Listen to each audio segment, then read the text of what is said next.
Bien. Alors, euh, il y a toute une souilla de la Gemara qui se trouve dans Choulin qu'il faudrait étudier pour répondre à votre question. Euh, une des expressions qui revient dans ce passage, c'est Oili mi yitzri, oili mi yotzri, que l'homme se trouve tiraillé entre deux exigences contradictoires. S'il s'il agit selon la volonté divine, alors il a la, comment dire, euh, la misère euh, de son yetzer, et s'il agit selon son yetzer, il a la misère du point de vue divin. Alors, il faut se souvenir d'une chose, euh, et c'est toute une étude pour elle-même. Je vais essayer d'être bref. Au verset 7 du chapitre 2 de la Genèse, la Torah nous dit Vayitzer Hashem Elohim et Ha'adam, Afar min Ha'adama. Vayipach bo Nishmat Chaim, Vayehi Ha'adam le Nefesh Chayim. Le mot Vayitzer est écrit à cet endroit-là avec deux yods. Et cela indique que cette Yetzira est duel et qu'elle comporte déjà à ce niveau-là de Afar min Ha'adama, le Yetzer Tov et le Yetzer Hara. Alors, il faut se méfier des moralistes. Les moralistes sont des gens dangereux. Si vous voulez, j'expliquerai tout à l'heure pourquoi ils sont dangereux.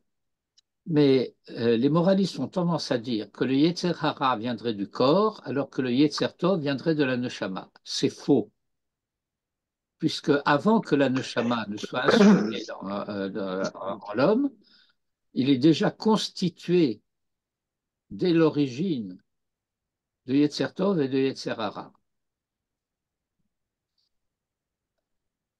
Et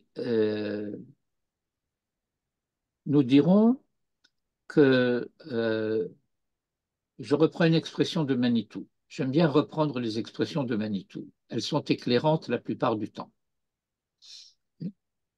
Il faut savoir que le Yetzer Hara n'est pas Ra.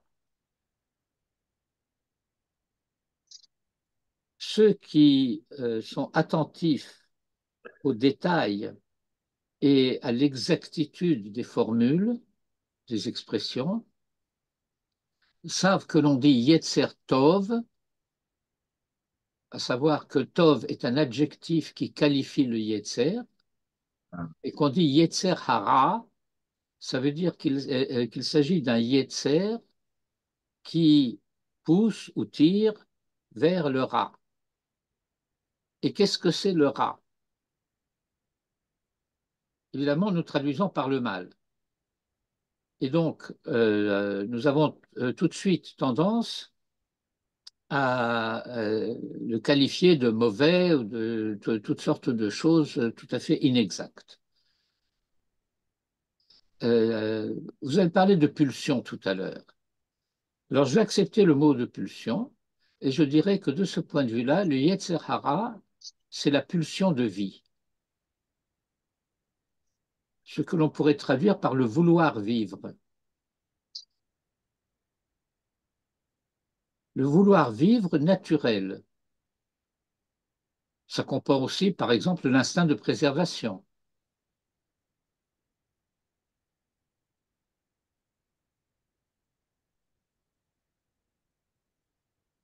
Cela comporte énormément d'aspects de l'existence, mais qui sont tous orientés vers la conservation et l'amélioration de la vie. C'est la raison pour laquelle il est extrêmement important euh, pour l'éducation des petits-enfants de les aider dans leur vouloir vivre. Et ce vouloir vivre n'est pas mauvais, il est indispensable à l'existence. Mais progressivement, il va falloir développer également une notion immédiatement connexe. Attendez, je suis caché là, je vais me faire apparaître là.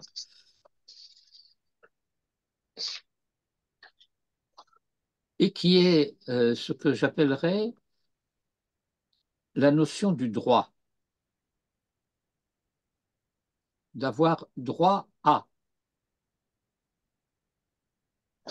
J'ai des besoins que je dois satisfaire, mais il va falloir que j'apprenne à euh, prendre conscience du fait que je n'ai pas droit à tout ce dont j'ai besoin. Il faut que je l'obtienne de droit. Alors, quand je suis petit enfant, je l'obtiens de droit de la part de mes parents, qui ont à mon égard certains devoirs. Alors, je dirais par exemple, pour prendre deux exemples extrêmes, j'ai faim, je dois me procurer à manger, d'où l'éventualité et le danger du vol. De voler pour satisfaire ma faim. Et là, je satisfais ma faim d'une manière qui n'est pas juste.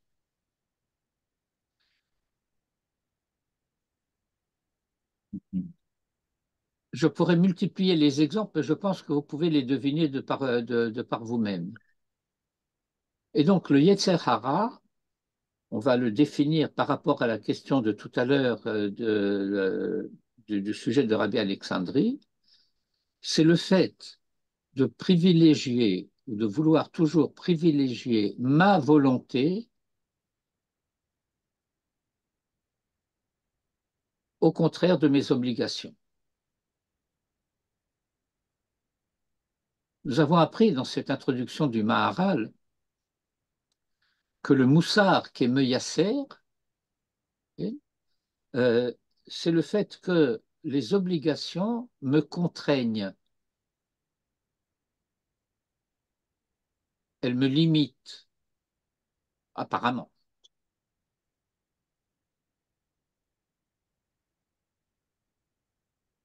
Et, euh,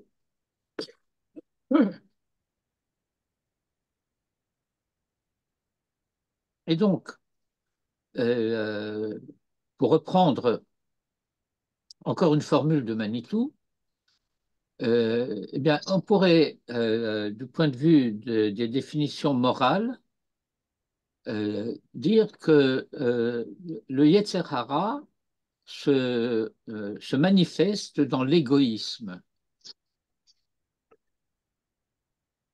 Vous comprenez cela? Oui, oui. Et donc Manitou disait, Israël a deux ennemis, l'égoïme et l'égoïsme.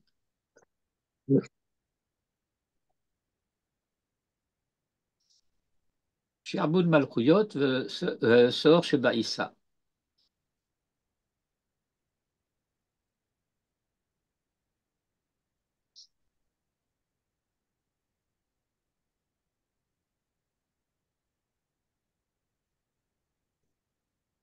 L'homme ne peut pas exister, ne peut pas vivre, ne peut pas vivre en plénitude s'il ne peut pas satisfaire un certain nombre d'exigences indispensables à son existence, aussi bien sur le plan physique que sur le plan affectif, que sur le plan intellectuel, que sur le plan spirituel.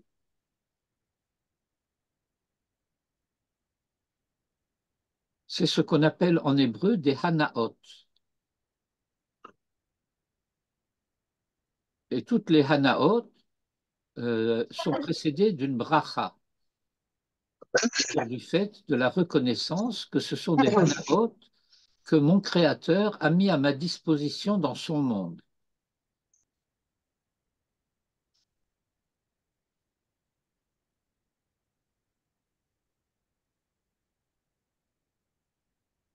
Et donc, je dois le reconnaître pour en profiter et je dois l'en remercier après en avoir profité.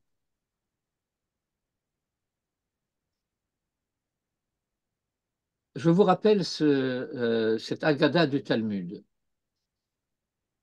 Au retour d'Ezra et Néhémie de l'exil de Babel, euh, un constat a été fait. C'est que le Yetzer de la Avoda Zara avait pratiquement disparu. Alors Ezra a prié pour que le Yetzer Hara de Gilou Yarayot disparaisse aussi. Et le Talmud dit, le lendemain, on ne trouvait plus d'œufs au marché. Ça veut dire que si le Yetzer Hara de Gilou Yarayot disparaît, alors la vie s'arrête. Parce que la pulsion sexuelle, euh, dans une relation saine et normale, euh, lorsqu'elle se dévoie, conduit précisément au Gilou Yarayot. Mais il s'agit de la même pulsion.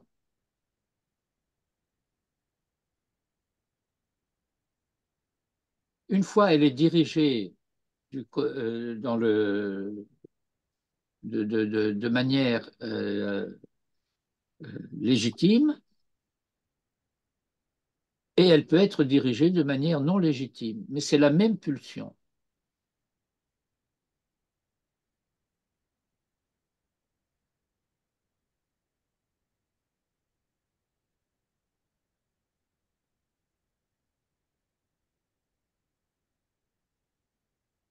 Et donc, comme nous avons vu dans le texte du Maharal que nous étudions en ce moment, que Man de Baï le Mehever Hassida, le cas Milé des Nizikin, Milé des Avot, Milé des Brachot, ben, ce sont les conduites de l'homme dans les trois registres de ses relations avec son prochain, avec soi-même, avec son créateur. Et de la même manière, vous avez les trois fautes cardinales, comme on dit en français, euh, euh, Avodazara, Gilou Yarayot, Shfichut Damim.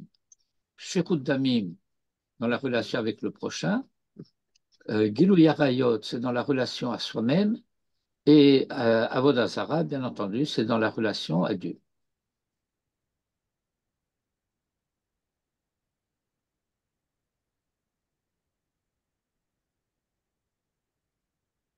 Et il y a un Yetzer Tov et un Yetzer Hara qui président à chacune de ces relations.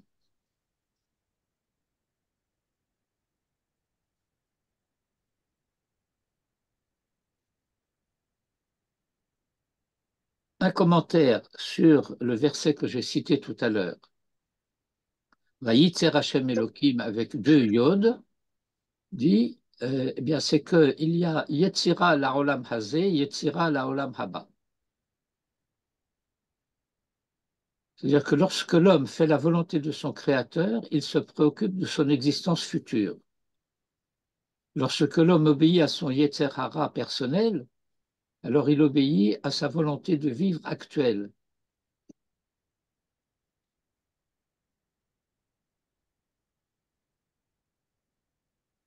Vous savez, cet infantilisme de Shalom Arshav. Hé, לא ידעתי שאת באה היום. כתבתי לך. לא ראיתי. בשיעור? כן.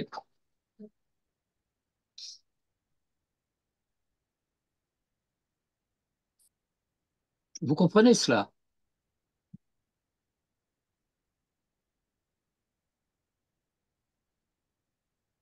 Dans les deux cas, je pourrais dire que c'est la pulsion de vie.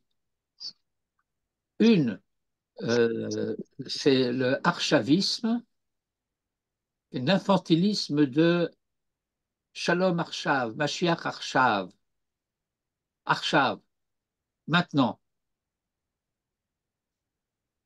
Quand j'étais enfant, pendant une certaine période, mon papa n'était pas bien portant, il était hospitalisé et on était invité pour passer Shabbat chez le rabbin de notre communauté, le Rav Schwarz Zichro Livracha. Et donc on est au Seder de Pessah, on est arrivé au moment du Afikoman. Vous connaissez ce minag que les enfants cachent l'Afikoman pour le négocier contre un cadeau. Et l'un des petits garçons du Rav, il devait avoir 6 ans ou quelque chose comme ça, il demande un vélo. Alors on dit, d'accord, tu auras un vélo. Il dit, maintenant. Bah, tu peux pas maintenant, c'est pas possible. Je veux maintenant. Oui, c'est un souvenir qui m'est resté très présent dans la mémoire. Euh, c'est c'est le fait de ne pas pouvoir accepter que une jouissance puisse être différée. Donc, cette Mishnah des Perkavot que nous étudierons, j'espère que nous y arriverons, qui dit qu'Olam Hazé, c'est comme un pros d'or pour arriver au Teraklin, que c'est l'antichambre pour arriver au salon. Alors, l'antichambre, c'est Olam Hazé, le salon, c'est Olam Haba. Il dit, prépare-toi dans l'antichambre pour accéder au salon. Mais je suis pressé. Alors, je voudrais faire l'impasse sur les préparatifs. Il me dit, non, tu peux pas.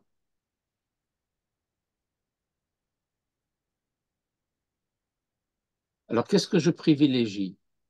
Ma jouissance immédiate ou, pour le dire en termes un peu métaphysiques, religieux, mon éternité?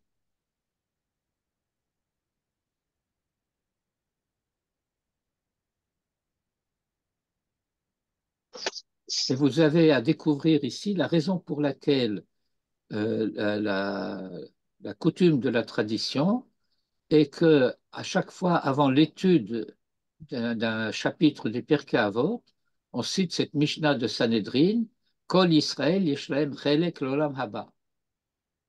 Parce que tu vas t'occuper dans un instant d'un certain nombre de conduites qui te sont demandées dans Olam Hazé, mais il faut bien que tu saches que c'est parce que la finalité, c'est Olam Haba.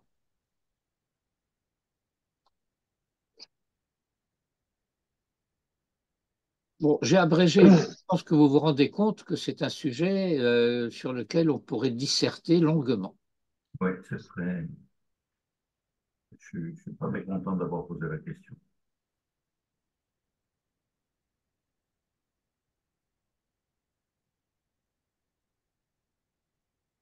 Autre question?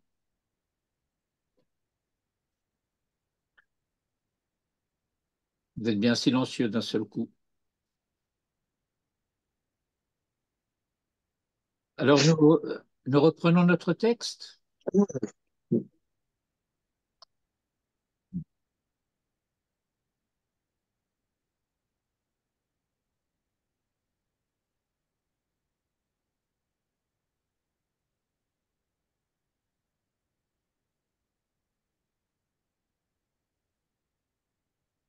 Alors, pour reprendre notre texte, il faut que je fasse un share screen.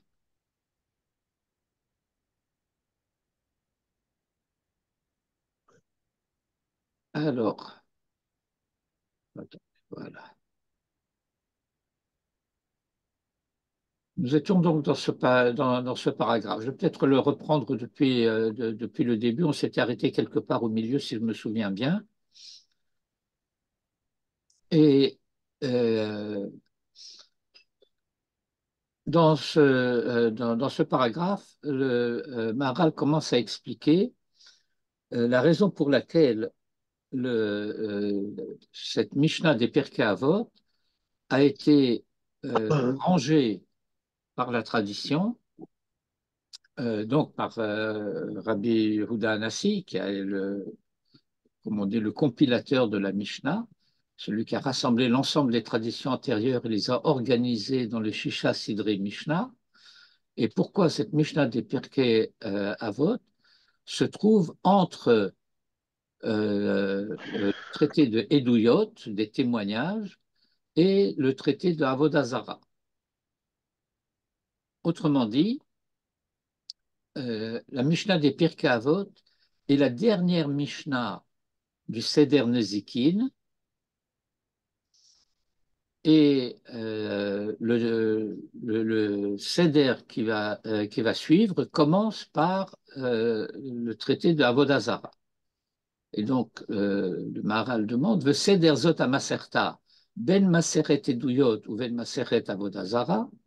Elle se trouve donc entre le traité des témoignages et le traité de Avodah Zarah. On a l'habitude de traduire Avodah Zarah par idolâtrie, c'est faux. Avodah Zarah, c'est un service étranger.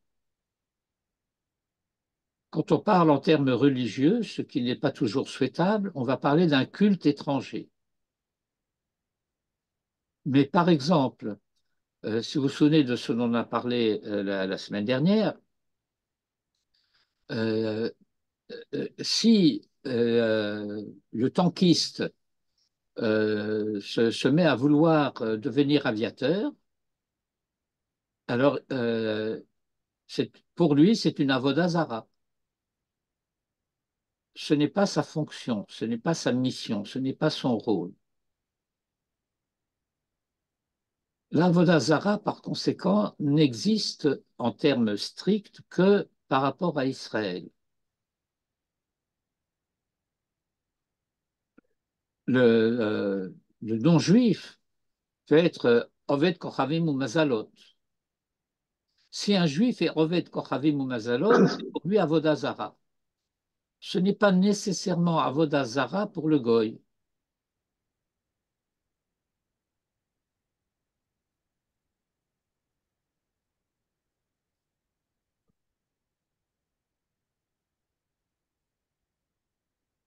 Lorsque, dans les 10 commandements, nous lisons Lo yeh lecha Elohim acherim al panai,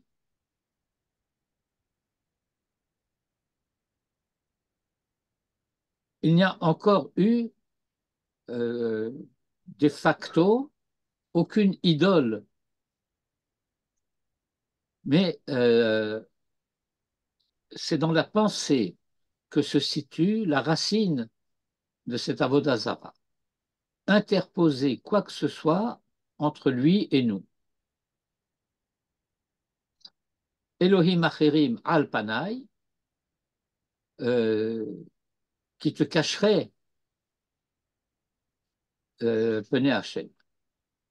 Et ensuite, deuxième stade, lo ta'ase lecha pesel vechol temuna,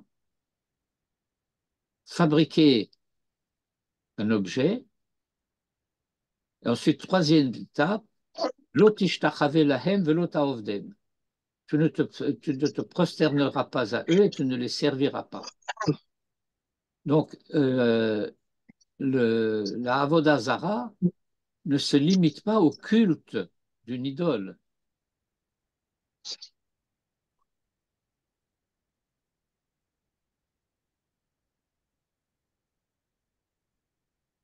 Il peut y avoir déjà une dimension de avodah zarah, par exemple dans l'art. Il est remarquable de constater que jusque à la Renaissance y compris, l'essentiel de l'art était l'expression de la religiosité.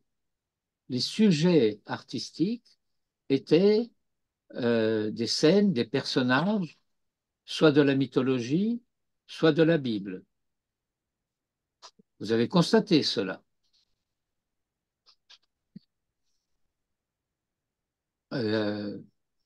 Progressivement, en particulier à partir de la Renaissance. La Renaissance, ça commence par être la Renaissance italienne. L'esthétique va prendre le pas sur le sentiment religieux.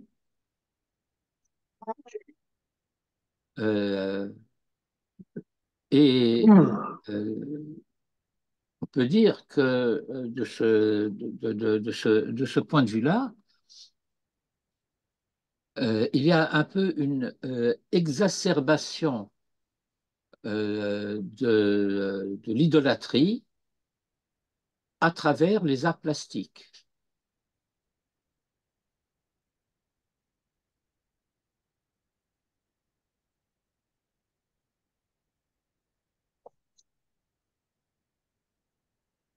Pas seulement les arts plastiques, d'ailleurs, dans la musique également, mais ce serait un autre sujet d'étude de parler de la relation de la Torah à l'art, qui est une relation très positive, ne serait-ce qu'à travers la construction et la fabrication du Mishkan et de ses ustensiles. Euh, Par exemple, le commentaire des traditionnels, ce que nous disons dans la Shirat Hayam, Ze Eli ve'anevehu. Vous comprenez ce verset? Ze Eli ve'anevehu. Le hidou, le hidou, Comment? ce qui engendre le hidou. Je ne comprends pas. Le hidour de la mitzvah. Oui, euh, le noï de la mitzvah. Lorsque nous disons c'est mon Dieu et je l'embellirai, comment tu embellis Dieu? Eh bien, en te faisant une belle mezouza, de beaux tefilines, un beau talit, une belle coupe pour le kos bracha de Kiddush, etc.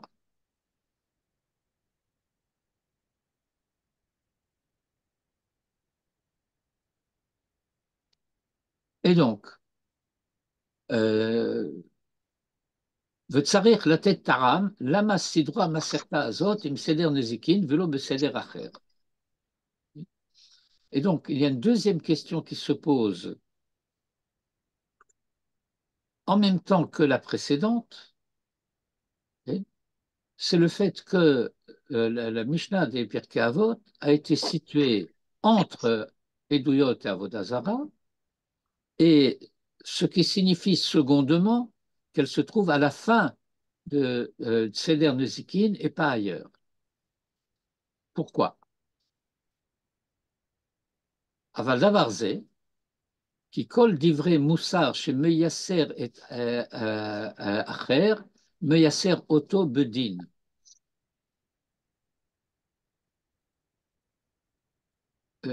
D'ivré moussar, nous traduisons par les exigences de la moralité, les propos de morale. Pas la morale des moralistes, okay? Pas la morale de cette histoire, les morales des fables de La Fontaine et ainsi de suite. Le moussard, en tant qu'il est meyasser, et étant donné que cette exigence morale est nécessaire, meyasser auto bedin, c'est légitime. Shekar yaase, vekar lo yaase, à savoir que ainsi il faut faire, ainsi il faut ne pas faire. Faites bien attention, je sais que je suis un peu pointilleux, mais je pense que c'est important. Aussi bien les mitzvot assez que les mitzvot lota assez, il faut les exprimer du point de vue de la langue française par une formule positive. Il faut faire, il faut ne pas faire. Les mitzvot lota assez ne sont pas une simple passivité, une simple inaction. On pourrait dire que dans, euh, dans le secret, en quelque sorte, des mitzvot lota assez, euh, il y a un effort positif qui doit être fait. comment la tradition formule-t-elle l'attitude par rapport au mitzvot lo ta'aseh? Vous connaissez cette expression, j'en suis sûr.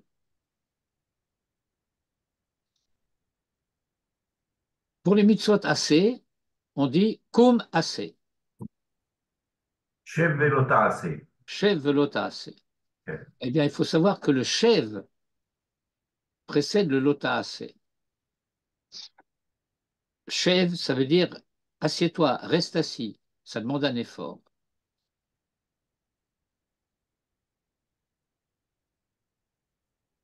L'un demande une initiative, kum assez, tu romps ton repos pour faire, et là, tu fais effort pour ne pas faire.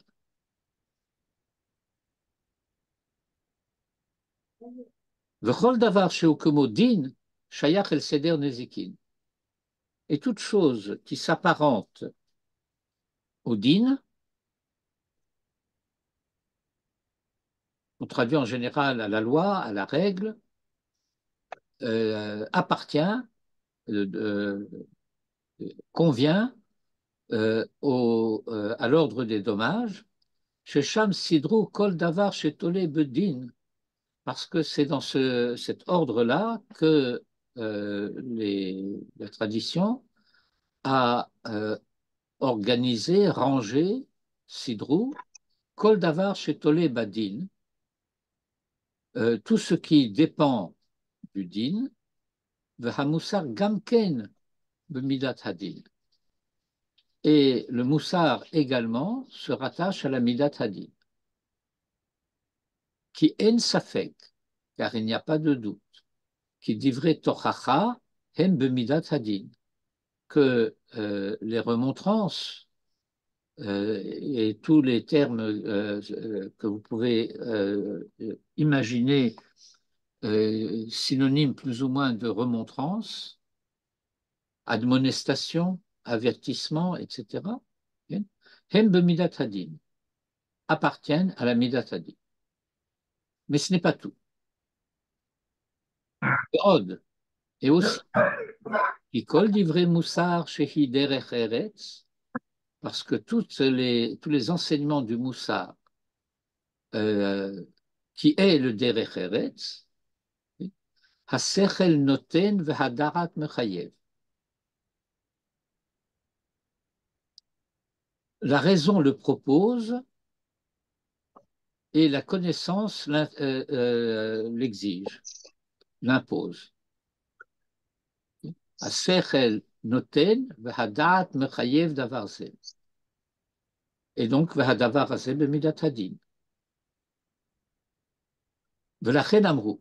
Et c'est pourquoi nos maîtres ont enseigné dans le Midrash Vaikra Rabbah Petet, chez Kadam Derech Eretz et HaTorah Kafvav Dorot, que le Derech Eretz a précédé la Torah 26 générations. 26 générations, ça veut dire de Adam à Moïse. Il y a 10 générations de Adam jusqu'à Noach, il y a 10 générations de Noach jusqu'à Abraham, ça fait 20, et il y a 6 générations d'Abraham à Moïse, ça fait 26. Kaf Vav Dorot. Vous remarquerez en passant que Kaf Vav est aussi la gematria du Shem Havaya.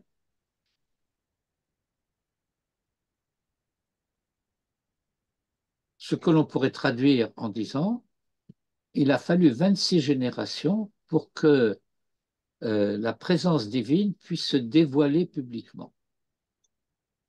Elle était déjà présente tout au long de l'histoire, mais elle n'était connue ou reconnue que par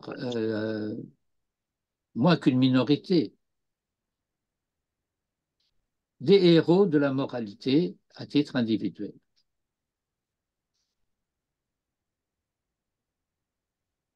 Et maintenant, il va y avoir une révélation publique, Mahamad Har Sinai. Autrement dit, le fait que le Noten HaTorah se révèle dans la Torah qu'il révèle. Au Ma'amad Har Sinaï, il y a une double révélation. La révélation de la Torah et la révélation de celui qui donne la Torah.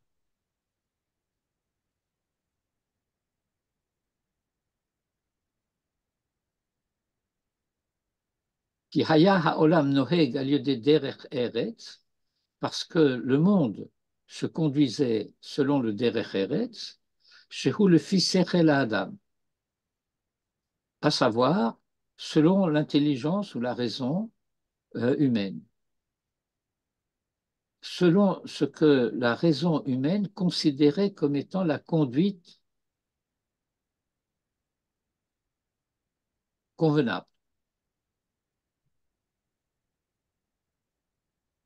Quelle est la conduite convenable? Eh bien, ça dépend qui tu es.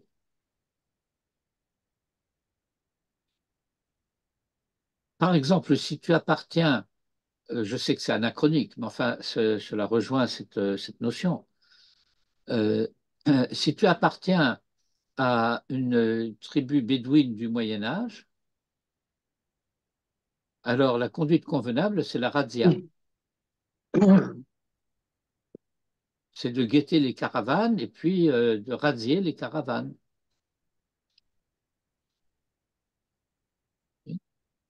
Ou alors être flibustier. Ça veut dire que ce n'est pas nécessairement la conduite morale au sens que nous donnons à ce terme, c'est la conduite bonne, convenable, en fonction des normes que l'on a fixées. Mais ces normes sont des normes euh, subjectives ou sujettes à une limitation locale. Par exemple, on apprend en ethnographie, en ethnologie, que dans les tribus africaines, il y a une très forte structuration interne de la tribu. Il y a toutes sortes de conduites qui sont interdites au sein de la tribu, mais qui ne sont pas du tout interdites vis-à-vis d'une tribu voisine. Par exemple, le vol et le viol sont interdits au sein de la tribu, mais ils sont permis, voire recommandés, à l'égard d'une tribu euh, voisine, autre, éventuellement ennemie.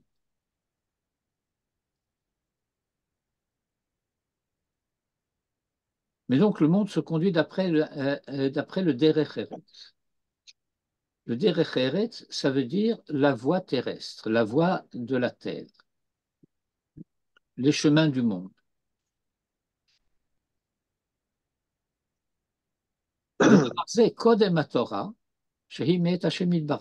Et ceci précède la Torah, qui, elle, est une révélation divine.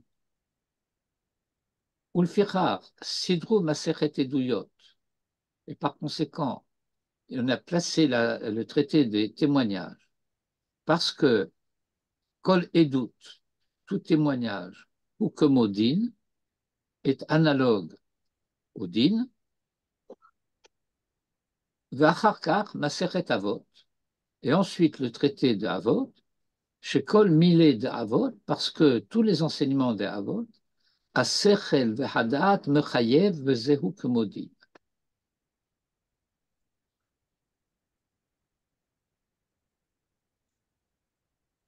Sechel, l'intellect, Vehadat et l'entendement, Mechayev oblige, Vezehu Kemodin, et ceci est semblable au din.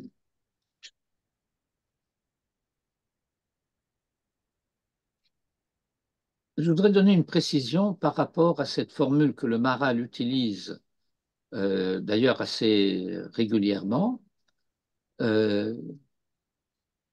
Sechel noten vadat mechayev, sechel vadat mechayev.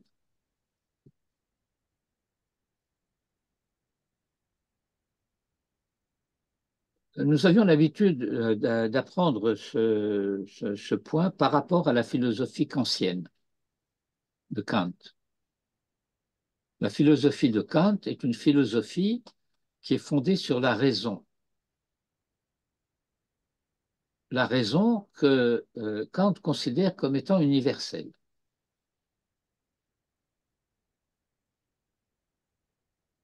Sauf que Kant fait l'impasse sur un petit détail de sa vie privée.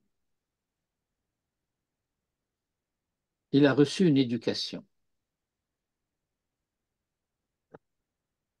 Il a reçu une éducation protestante, luthérienne d'ailleurs,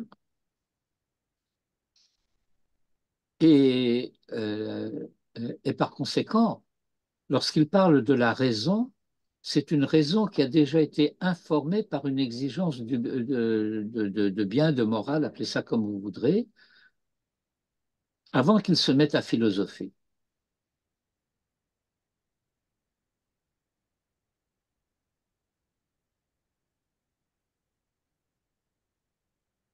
Mais il est faux de croire que la raison conduit nécessairement au bien.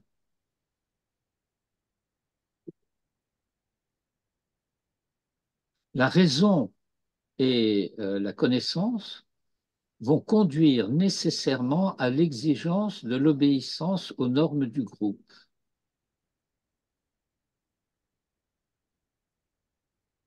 Mais comment se trouvent fixées les normes du groupe? Eh bien, elles ne sont pas identiques partout.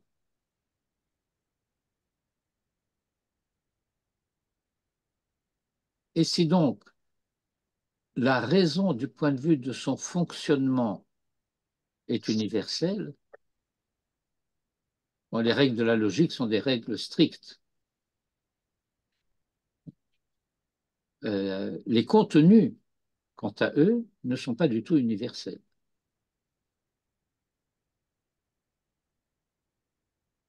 Et c'est la raison pour laquelle nous serons amenés très rapidement à distinguer, lorsqu'on parle de derech eretz, du derech eretz général et du derech eretz ha'avot, depuis Abraham.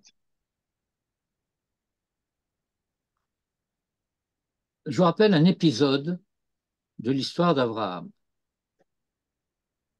Après l'affaire de Sodome et Gomorre, euh, Abraham arrive avec Sarah chez Abimelech, qui est un roi philistin. Les Philistins, ce sont des envahisseurs venus de la mer et qui se sont installés sur la côte, d'ailleurs, pas seulement israélienne, également libanaise. Comme c'était un peuple de la mer, ils avaient tendance à s'installer sur le littoral.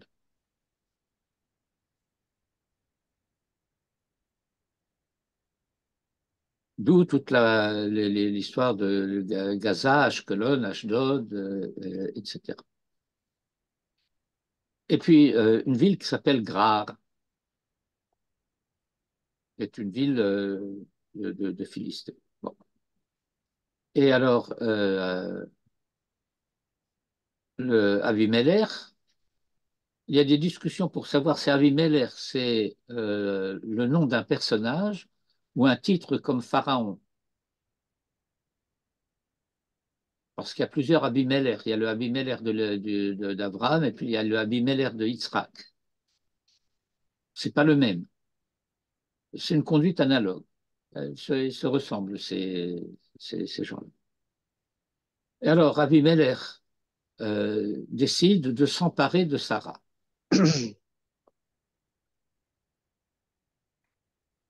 Alors, il rêve pendant la nuit, et dans son rêve, eh bien, un ange de Dieu lui dit, tu vas mourir et tu ne vivras pas. Alors, il dit, mais qu'est-ce que j'ai fait de mal? Elle me dit, bah, tu as pris la femme d'Abraham.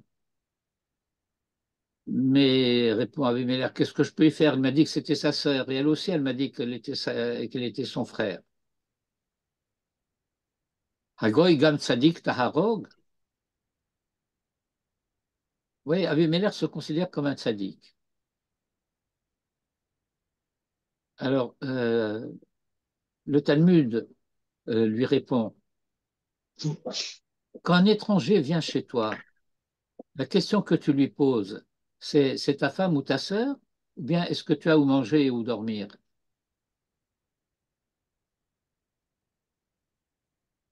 L'hospitalité, c'est pas de demander est-ce que c'est ta femme ou ta sœur, c'est de lui proposer le gîte et le couvert.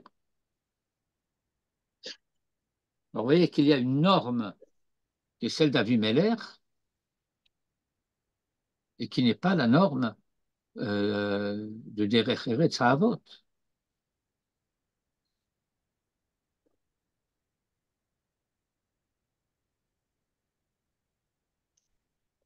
Mais peut-être que ce que je viens de t'expliquer, dit le Maharal, ne te satisfera pas.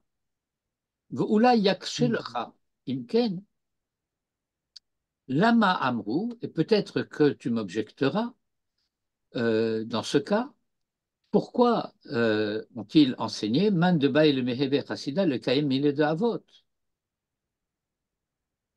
Pourquoi est-ce qu'ils ont dit que celui qui veut être chassid,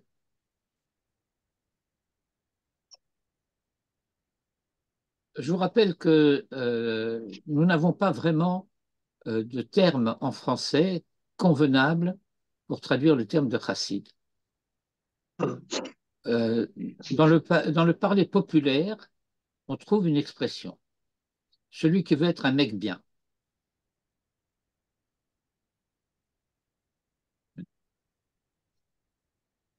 Lorsque le parler populaire se connaît lui-même, il peut même supprimer le mot bien, celui qui veut être un mec. En yiddish, on dit un mensch.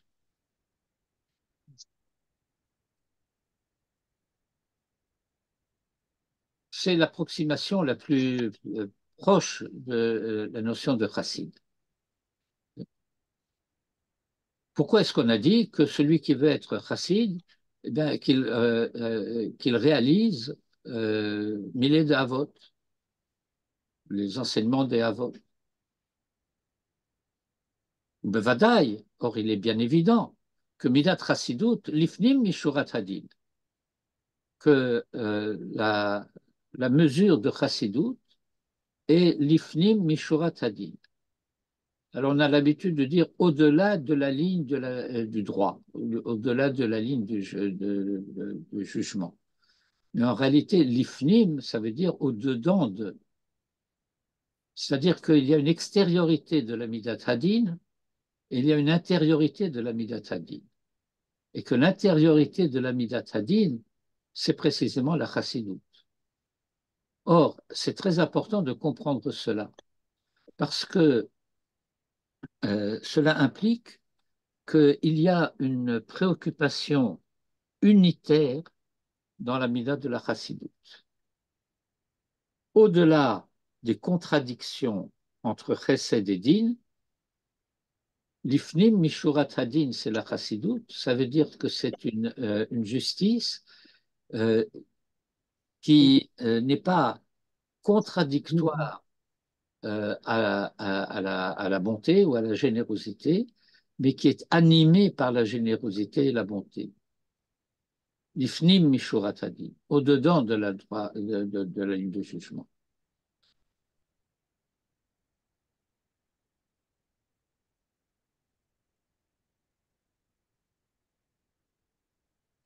Cela s'exprime par ailleurs du point de vue du calendrier par le fait que Yom Kippour suit Rosh Hashanah et que Sukkot suit Yom Kippour. Lorsqu'on parle des fêtes de Tishré, la plupart du temps, on pense surtout à Rosh Hashanah et Kippour. Et on oublie que Sukkot et Shmini Atzeret et Hoshana Rabbah font partie des fêtes de Tishré. Or, la trilogie de Yamim Noraim, c'est Rosh Hashanah, Yom Kippour, Hoshana Rabbah. Et Hoshana Rabbah fait partie de la fête de Sukkot.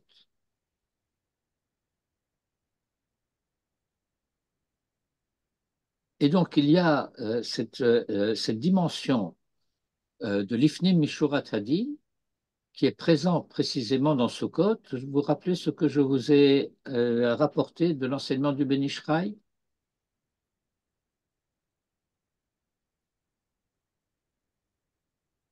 Rabbi Yosef Chaim de Bagdad, Ben Ish Chai, Lifnim Mishurat Hadin.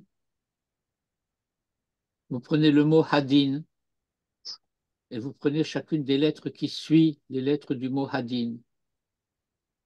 Après le Hey, le Vav, après le Dalet, le Hey, après le Yod, le Chaf, après le Nun, le Samer. Ce sont les lettres de Souka.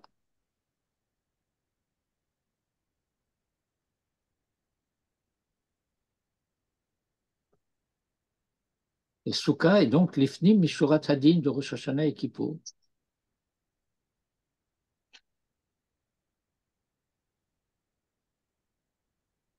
Ah, je peux me mettre une interrogation personnelle. Est-ce qu'au sein de la prière quotidienne, il y a une partie qui est du domaine du din et du domaine du chesed?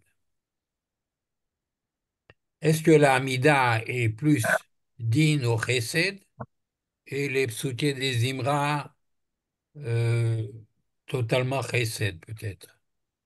Non, ça appartient à des registres différents. Euh, L'ordre de l'organisation, si vous voulez, du Sidur Tfila, c'est Birkot HaShachar, les Korbanot, Psuké de Zimra, Kriyat Shema et Tefila. Et puis après la Tefila, c'est le même cheminement, mais dans l'ordre inverse. C'est-à-dire on monte jusqu'à la Tefila, et ensuite il faut redescendre sur terre. Et donc, nous avons quatre étapes qui mènent à la Tefila, enfin la Tefila est la quatrième, qui correspondent aux quatre lettres du Shem Havaya. Euh, le, le réveil du matin, ça correspond à la lettre He, la dernière lettre du nom. Et puis ensuite, les psuké de Zimra, c'est la lettre Vav, c'est le Olam HaYetzira. Ensuite, il y a Kriyat Shema. Et vous savez que, bon, je ne vais pas entrer dans les détails techniques. Et enfin, la Tfila elle-même. Donc, on traverse les quatre mondes qui correspondent aux quatre lettres du nom de Hachem.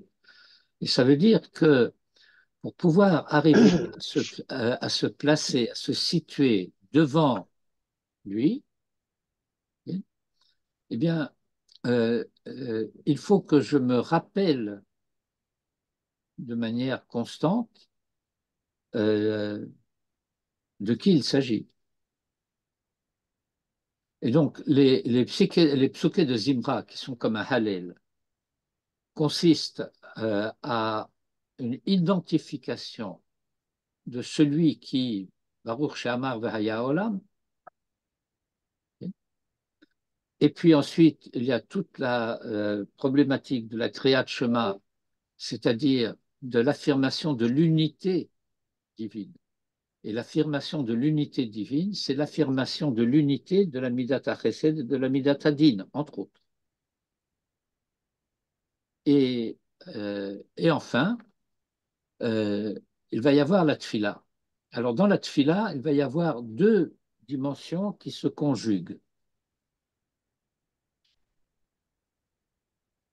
Deux dimensions qui se conjuguent parce qu'il y a la dimension de la Avoda et il y a la dimension de la Bakasha.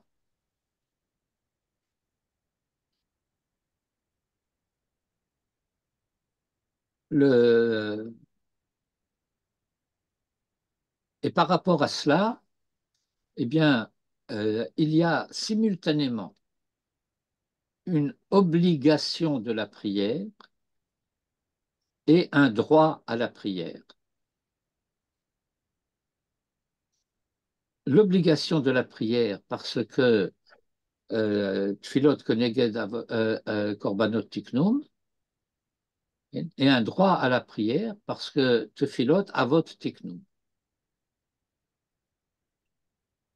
Et donc, euh, les bakashot vont se formuler au travers de brachot.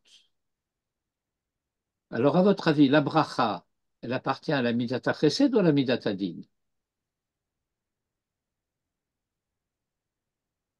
C'est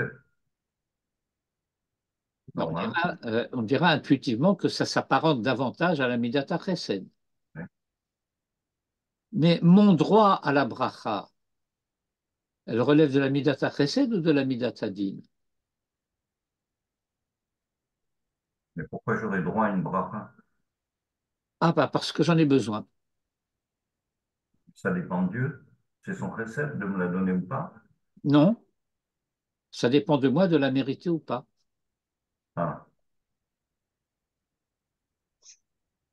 Je vous rappelle une paracha de la Torah qui commence par Renatati lefanecha et achaim et abracha et aklala et abracha asher tishmeu etc. et aklala im lo tishmeu. Et donc nous apprenons là-bas que la bracha est donnée a priori à Israël parce qu'elle est indispensable pour pouvoir pratiquer la Torah. oui, ah oui, c'est le fameux Rachi, Le c'est fameux ça. Rashi. Oui. Le Maran Asher. Or,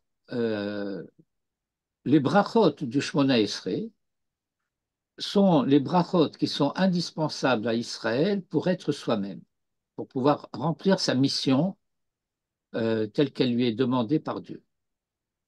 Et donc, nous commençons par la bracha des Avot, parce que nous disons Elokeinu, Veloke Avotenu, Eloke Avraham, Eloke Yitzhak, Eloke Yaakov. Mais si tu réclames Abraham et Isaac et Jacob comme étant tes pères, est-ce que tu peux te réclamer de toi comme étant leur fils? Ah oui, mon Dieu. Si tu es leur fils, tu as droit au brachot. Et tu as droit au brachot parce qu'elles te sont indispensables en tant que Ben Israël. J'ai une formule qui est un peu sévère et peut-être parfois cruelle. Euh, il m'est souvent arrivé, ça peut vous arriver également, de rencontrer des gens qui sont totalement chilonimes, mais qui sont très fiers de compter tel grand rave parmi leurs ancêtres. Et que je leur dis, lui, il serait fier de toi?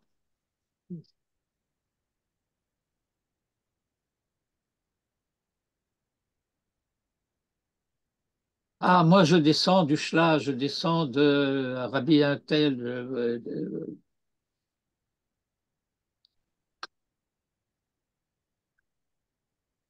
Ah oui, mais si tu descends, ça veut dire que tu es bien descendu. Ah,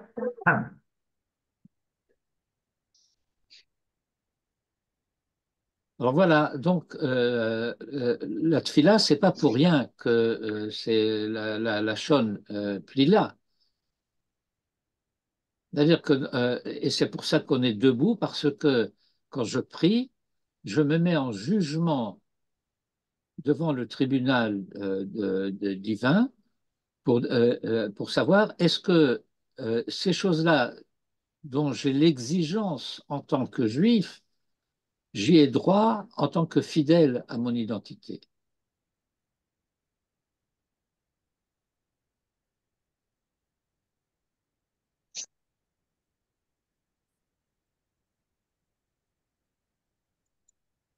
Voilà, c'est ma réponse à votre question. Merci.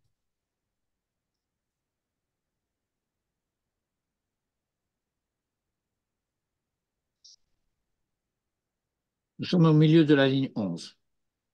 ואם כן, למה הוא חסיד כאשר הוא מקיים מילי דאבות? Et donc, si c'est quelque chose qui est l'intériorité de la Midat Hadin, l'Ifni Mishurat Hadin, pourquoi est-ce qu'il est chassid en cela qu'il est Mekayem Mileda Avot? Ça, c'est la question objection, qui est Enzekashia. Parce qu'en réalité, cette question ne se pose pas. Ce n'est pas du tout une contradiction. De sauf, parce qu'en fin de compte, les enseignements des Pirkei Avot, Eno mitzvot assez, velo mitzvot lo ta'aseh, ne sont ni des mitzvot assez, ni des mitzvot lo ta'aseh. Elles n'appartiennent pas à l'ordre des mitzvot. Elles appartiennent à l'ordre des midot. Ce n'est pas de l'ordre de ce que tu fais, c'est de l'ordre de qui tu es.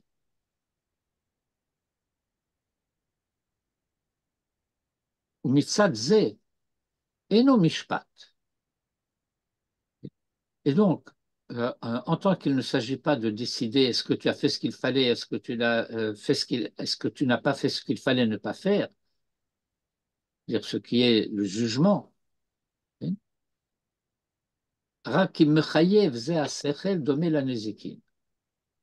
Mais simplement parce que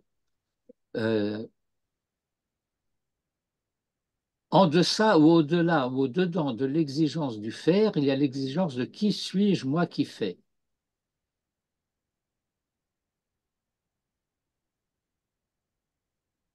Ce que Manitou désignait par les termes de mérite d'acte et mérite d'être.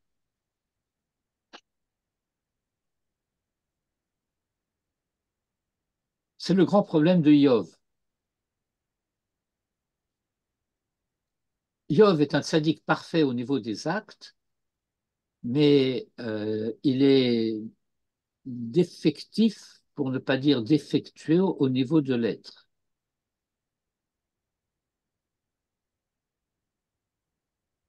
Cela se dévoile à la manière dont la tradition, dans ses textes traditionnels, dévoile ce qu'elle dévoile, dans le fait que le Sefer Iov raconte, relate que Job a de très beaux enfants qui s'entendent très bien, qui s'invitent les uns les autres à des festins nocturnes, à des réjouissances nocturnes, et chaque matin, Job apporte un sacrifice d'expiation pour les fautes éventuelles que ses enfants ont pu commettre dans les réjouissances nocturnes. Autrement dit, le juste parfait qu'est Job n'a pas confiance dans sa descendance.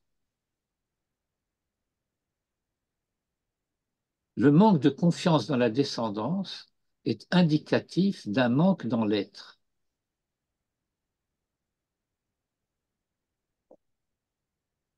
Vous suivez ça? C'est la question d'Yehuda Lévi. Oui, développé.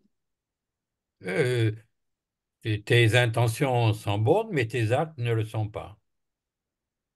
Oui, c'est pas exactement la même chose. Euh, le, et d'ailleurs, c'est pas bon, sont agréés. Oui, d'accord. Euh, le roi des Khazars s'efforce d'agir bien. Et d'ailleurs, le Sefer HaKuzari relate qu'à mesure que ses rêves se poursuivent, il devient de plus en plus haredi dans sa religion, jusqu'à finir par devenir prêtre, par assumer lui-même le culte. Et il continue de rêver. Tes actes, tes intentions. Euh, et ça veut dire que ces intentions se traduisent par des actes qui ne correspondent pas dans la réalité, non pas à sa volonté, mais à l'aspect positif de ses intentions. Je veux servir Dieu, mais je sers une idole. Pourquoi? Parce que je crois que l'idole, c'est Dieu. Donc j'ai une erreur. Et j'ai l'habitude d'expliquer, je ne me souviens pas si on en a parlé lorsqu'on a fait ce cours sur le cinquième livre de Kuzari. Euh, c'est un peu un chidouche que je vous explique là. C'est que Rabbi Yehuda Halevi s'adresse à son lecteur et lui dit euh, si tu es quelqu'un euh, pour qui il est important de mettre sa conduite en accord avec ses intentions, alors tu peux continuer à lire. Sinon, ce livre n'est pas fait pour toi.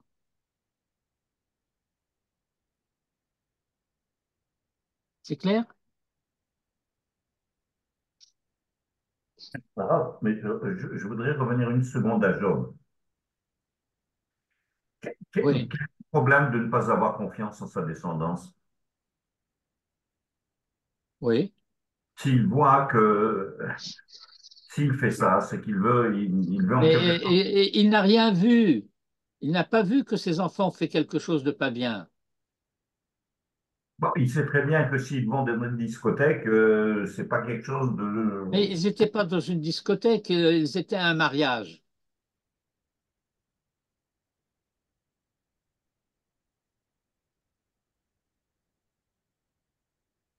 Voilà, les enfants sont allés à une messibat de Pourim. Alors, je vais faire un sacrifice d'expiation le lendemain parce que je me dis peut-être que. Ça veut dire quoi ce peut-être que? Ouais, ça c'est bien. Oui, d'accord.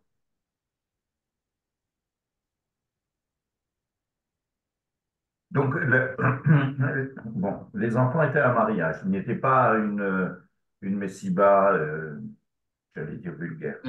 Écoutez, d'une manière générale, euh, c'est dans le vocabulaire traditionnel, un michté désigne un repas de mariage. Mais peu importe. Manito avait l'habitude d'expliquer euh, le- la première Mishnah du Talmud, première Mishnah de Masechet Brachot, comme corollaire du Sefer Iov.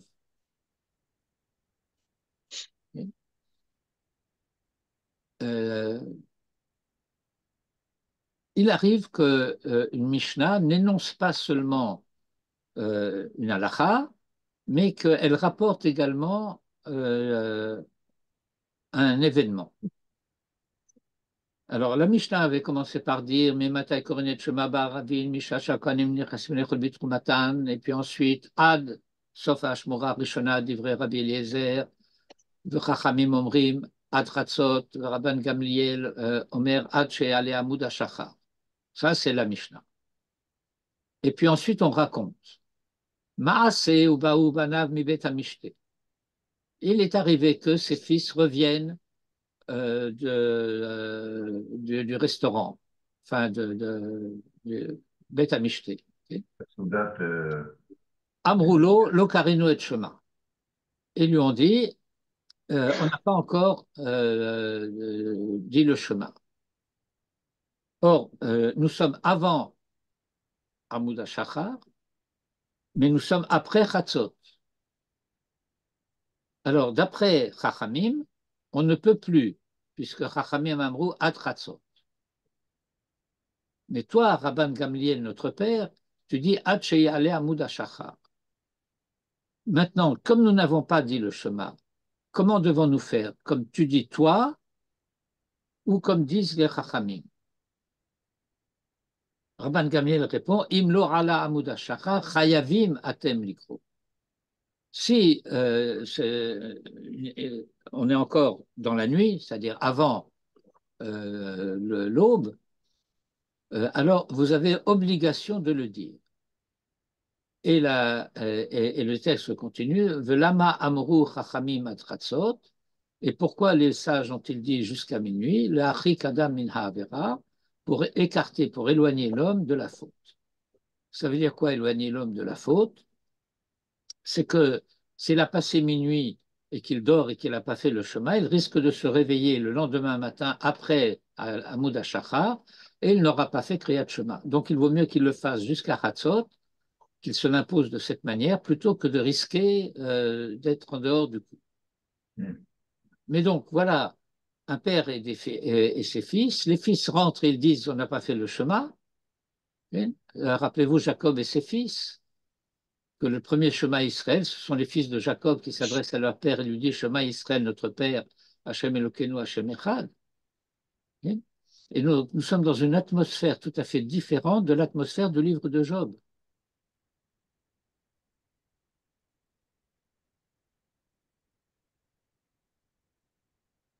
Et Manitou disait il faut se méfier du Satan, il se cherche un job.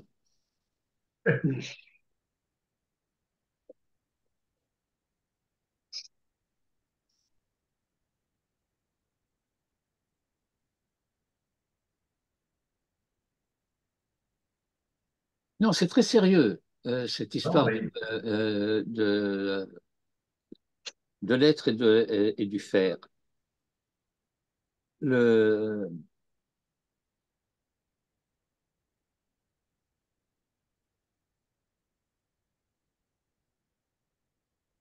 euh, nous dirons cela de la manière suivante.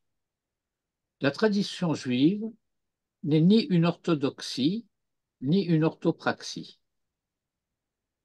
Orthodoxie, ça veut dire celui qui pense droit, ni une orthopraxie, celui qui agit droit.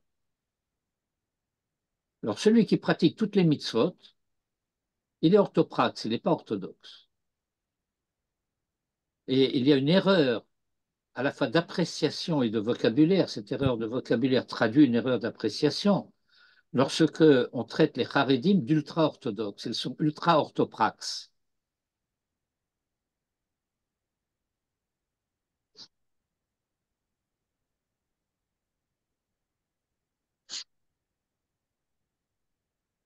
Mais celui qui fait ce qu'il faut, et il fait ce qu'il faut comme il faut,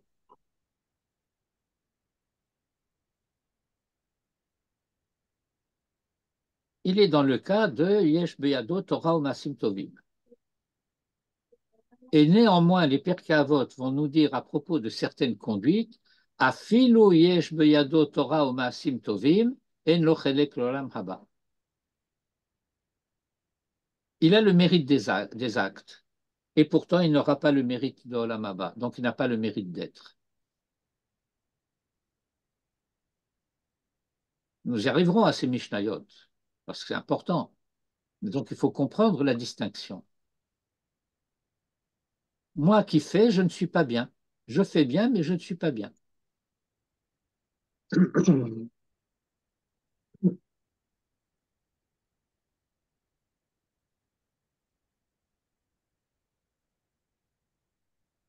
V'acharkach, Sidrou Masechet Avodah Zara, et ensuite on a rangé le traité de Avodah Zara, Ki ha'oved Avodah Zara yotze mimidat hamishpat la'avod Elohim acherim. Parce que celui qui, on parle d'un Ben Israël, qui pratique un culte étranger, Yotze Mimidat Hamishpat, il se met hors la loi, l'Avod Elohim Acherim, en tant qu'il sert des dieux autres. Shehem Tohu Velo Yo'ilu, qui sont vides de sens et inefficaces.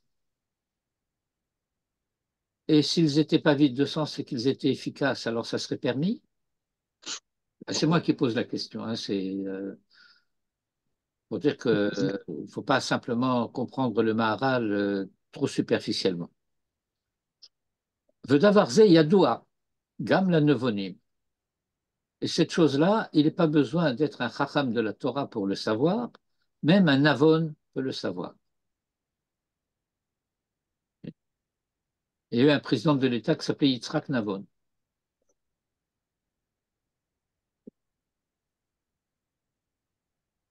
Que j'ai rencontré lorsque j'accompagnais en 1982, au début de l'année 82, C'était Behadar Aleph de 1982, une délégation de la Rabbanout Harachite de France en visite en Israël sous la direction du grand rabbin Sira, René Samuel de son prénom. Allah Shalom malgré tout. Et le président de l'État que nous avons rencontré s'appelait Yitzhak Navon. J'ai d'ailleurs une photo quelque part où on se serre la pince.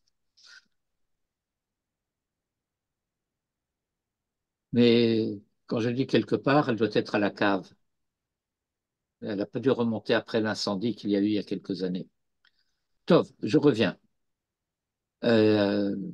V'davar ze yadoua gam la nevonim. Et ceci est connu même des gens qui ont simplement une intelligence naturelle. Ech avodah zara yotze min hadin. De quelle manière? La avodah zara, c'est hors la loi. Ou le chach. Et c'est la raison pour laquelle Asu Israël est à Egel shel Zahav. Et c'est la raison pour laquelle les Hébreux ont fait leur veau en or. Parce que le Zahav, c'est la Midat Hadin. Velo shel Kesef, qui est la Midat HaChesed. Et puis c'est aussi la raison pour laquelle ce qu'ils ont fait, c'est un veau, qui est le petit du taureau, qui sham makom amishpat, parce que le taureau, c'est aussi l'expression de la Midat Hadin. Lorsque vous avez la vision de la Merkava de Yecheskel, alors il voit un visage de lion, un visage de taureau. Alors le lion, c'est Midat HaChesed, le taureau, c'est Midat Hadin. On l'apprend de la vision d'Ézéchiel. Kisham Makom Amishpat, Shehem Yatsu Mimenu, qui est le lieu du droit, du jugement, par rapport auquel ils se sont mis en porte-à-faux. Ou Maseret Zot, et dans ce traité, Kalelu Chachamim, les sages ont inclus Ikare Darke Moussar, l'essentiel des voies de la morale, Ad Amrou, au point de pouvoir dire Man de Bael Meheve Chassida, le Kayem Miledavot. Celui qui veut être bien, qu'il réalise les enseignements des pères. Avot, ça peut être les principes, comme vous avez parfois la traduction dit traité des principes. Et puis, vous savez aussi, Miled Avot, les traités des pères. Et comme par exemple Rabbeinu Ovadia. Vous avez entendu parler de Rabbeinu Ovadia? Vous l'appelez Barthénoura d'habitude. Oui. Oui. Mais c'est une erreur. C'est une erreur d'ignorance. Parce que c'est Rabbi Ovadia mi Bertinoro. Bertinoro est une ville d'Italie dont il était originaire. Mais comme c'était écrit sans voyelle, les gens ont mal lu. Betrech, etc. Ils ont lu Barthénoura, alors que c'est Bertinoro. Bon, bref. Vous corrigerez maintenant, à partir de maintenant, dans vos lexiques personnels. Et donc, dit, ben, ce sont Avot Haolam, les maîtres de la Mishnah, qui enseignent dans les Pirkei Avot, ce sont les maîtres.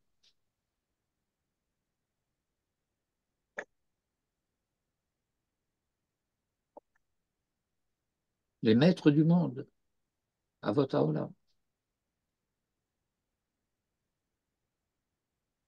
ובשביל זה, הם היו נוהגים לומר הפרקים האלו, כמו במדינותינו, מן אחר הפסח עד קודם ראש השנה. Ça, c'est chez les Ashkenazim. Jusqu'à Shavuot, chez les Sfaradim.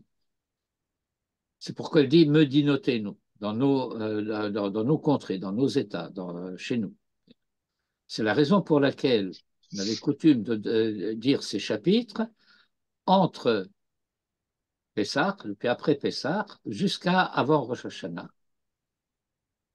Et Beyesh Mekomot, il y a des endroits, Nohagim Lomar Aprakim Haelu, on a l'habitude de dire ces chapitres, Mina Pessah ad Atzeret, de Pessah à Shavuot. Va'ataram hu, et la raison en est, ma shenahagu b'medinotenu bisman hakayitz, de le dire aussi pendant l'été, bishvil shne ta'amim, pour deux raisons.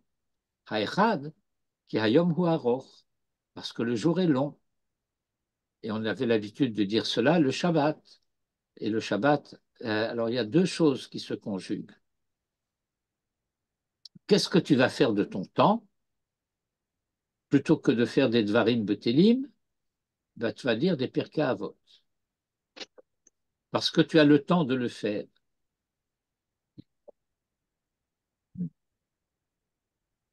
Kayom hu aror. Ve'im matril lomar racha mincha. Et si, comme on a la coutume de le faire, on commence à dire les Pirkei Avot après mincha, af im yeshna, slicha, im yeshane be'eyun, même s'il étudie sérieusement, pas simplement la lecture, et qu'il ne lit pas les Pirkei Avot comme en passant, il n'y a pas lieu de craindre que il va poursuivre son étude et puis il va louper Souda Shlishit. Bon, ça veut dire qu'il faut qu'il fasse Mincha un peu tôt, okay? Parce que s'il fait Mincha juste avant la Shkia, il n'a pas le temps de dire les Pirkei Avot avant le Souda Shlishit. Okay?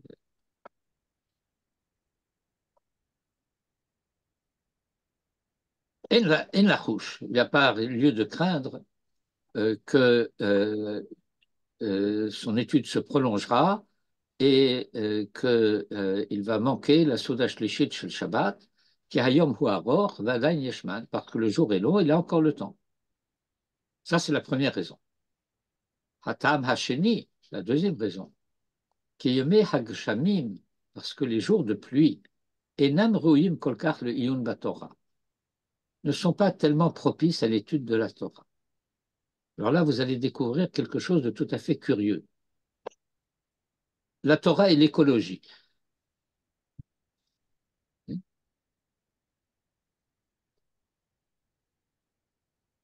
Les jours de pluie, les jours où il fait gris,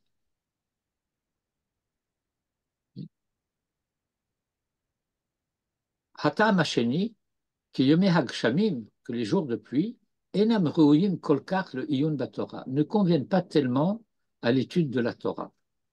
Shehare amrou b'maseret Taranit, puisqu'aussi bien nos maîtres ont enseigné dans le traité de Taranit de Kasha Yoma de Matra que Yoma de Dina, que le jour de pluie est dur comme le jour du jugement. Ve'en darato shel adam slula, et que euh, la, la pensée de l'homme n'est pas claire, limpide, saloul, lucide. Utsricha Torah tsiluta. Or, la Torah exige la lucidité. Ou Mikol Sheken, et à plus forte raison. Bene Adam shelo hurgelu batorah. Des personnes qui ne sont pas habituées à l'étude de la Torah. Des gens qui, toute la semaine, vaquent à leurs occupations.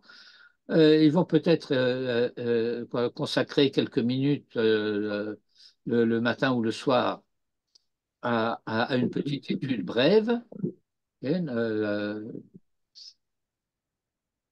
Il y a aujourd'hui toutes sortes de brochures et d'ouvrages qui paraissent, qui permettent de s'acquitter de l'obligation de l'étude à relativement peu de frais.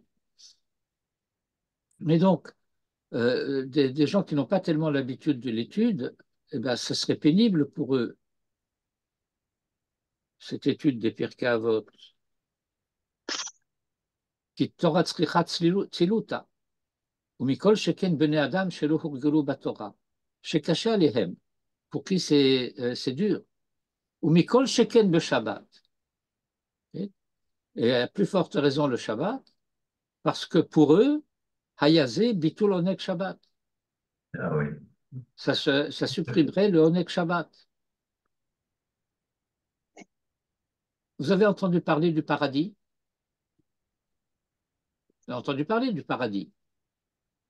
Rassurez-moi. Vous avez entendu parler du Gan Eden? Oui. Vous avez entendu parler de l'enfer? Oui, mais là-bas, ça va être assez difficile quand même, hein. Vous avez entendu parler du Gehinnom? Alors, je vais vous rassurer, ou Il y a alors des... je vais vous inquiéter. Oui, je sais. Le Gan Eden et le Gehinnom, c'est le même endroit. Vous prenez un Bachour Yeshiva, vous le mettez à la Yeshiva, c'est le Gan Eden. Vous prenez quelqu'un de Sheinkin, vous le mettez à la Yeshiva, c'est le Gehinnom. Vous avez compris?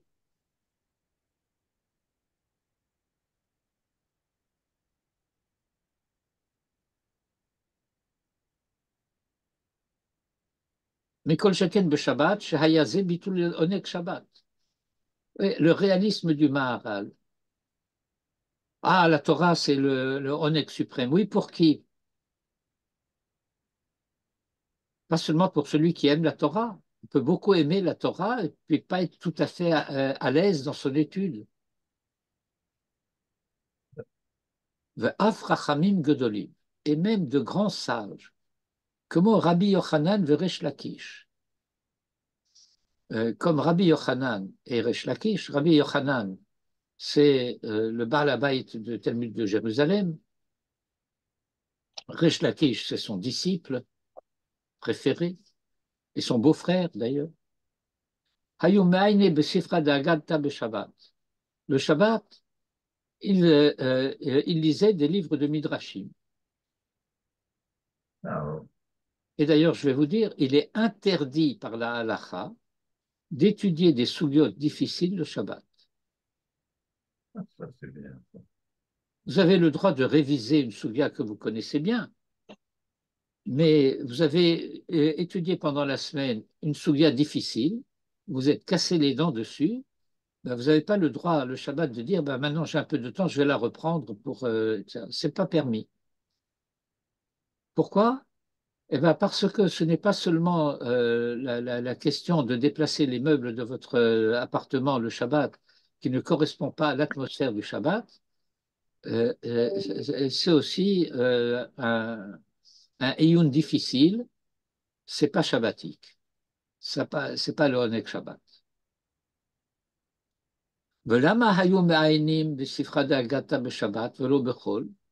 Et pourquoi est-ce qu'il faisait ça le Shabbat et pas les jours de semaine? Et là, al-Korchacha, mais que tu le veuilles ou non. Hayinu Tarama, la raison en est que Hayaze lahem bitul onek Shabbat, veilu ha'agada moshechet libo shel adam. Que s'ils avaient étudié la Gemara, ça aurait été pour eux, pour eux. Il n'y a pas plus grand que Rabbi Yochanan et Rish Lakish. Euh, la suppression du Onek Shabbat, je vais essayer d'expliquer ça d'une certaine manière.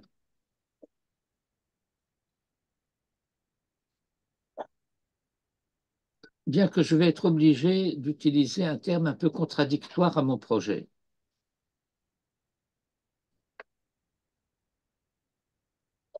Dans le Oneg, il y a une certaine mesure d'insouciance. Quand je dis une certaine mesure d'insouciance, j'entends par là le fait que je n'ai pas de souci à me faire. Je suis dans la joie du Shabbat.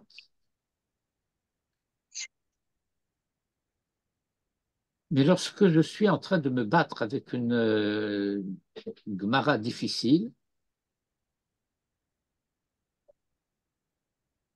euh, je suis malheureux.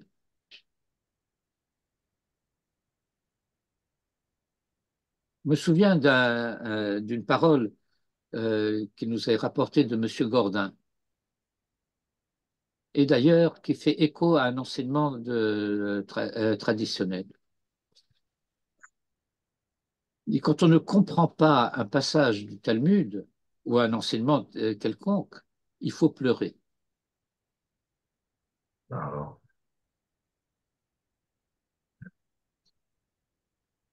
et à quelqu'un qui lui disait quelque chose euh,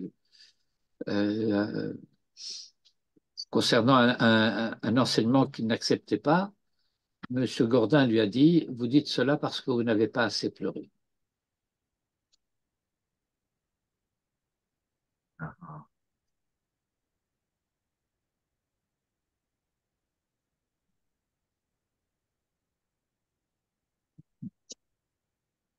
Le Haggadah, et la Haggadah, le Midrash, Moshechet libo shel adam. C'est attirant. ואין נראה לפרש דלא בא לממר רק דמותר לטלטל ספרדה גתה בשבת. Que c'est pas venu pour nous dire qu'il était permis de transporter un livre de Haggadah de Shabbat. ולפיכך בימי הגשמים אין ראוי לעיין בדברי חכמים בשבת, כי יהיה זה כמו ביטול לעונג שבת. Et donc, cela, c'est pour dire que les jours de pluie, il ne convient pas de ayen, iyun, l'approfondissement, pas la lecture simple. Quand on a à se battre avec une idée, quand on a à se battre avec un texte, dans les enseignements des Chachamim le Shabbat, qui que mot bitul le onek Shabbat, parce que cela s'apparente à l'annulation, à la suppression de la joie du Shabbat, le onek du Shabbat.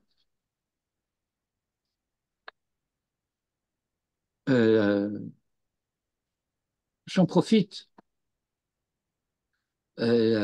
pour faire une remarque. Il y a un enseignement du Talmud qui dit mitzvot lo lehenot nitnu.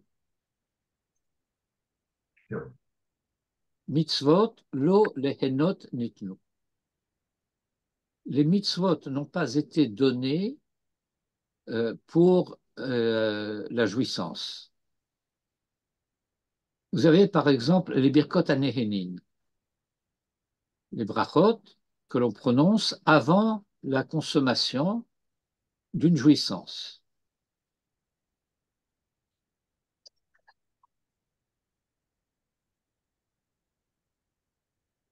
Et, et donc il faut savoir faire la différence entre la hana'a et le oneg.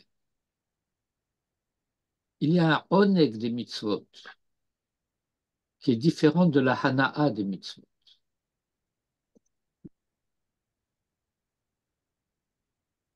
Et là encore, je vais faire appel à titre de référence à ce dont on a parlé plus haut, c'est-à-dire que les hana'ot appartiennent à l'avoir, alors que la joie appartient à l'être.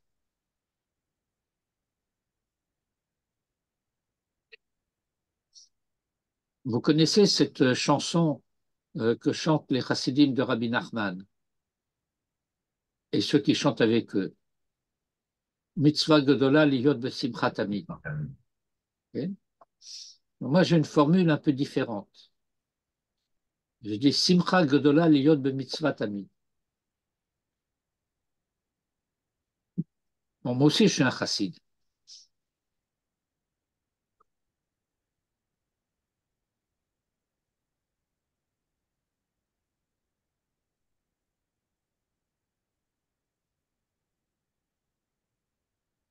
Vav kihem yamim hakarim, d'autant plus que sont les jours de froid, Shehut Tsahar, au Vitul Onek Shabbat.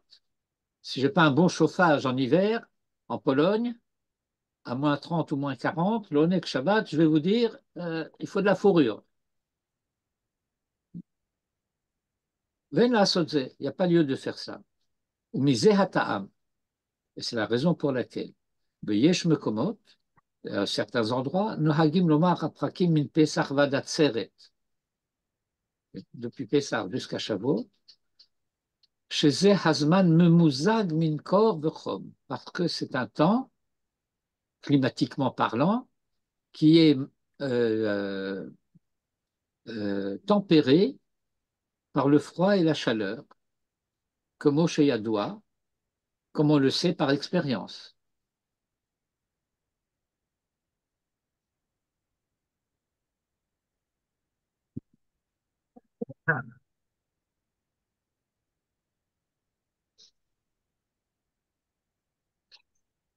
Il y avait une question?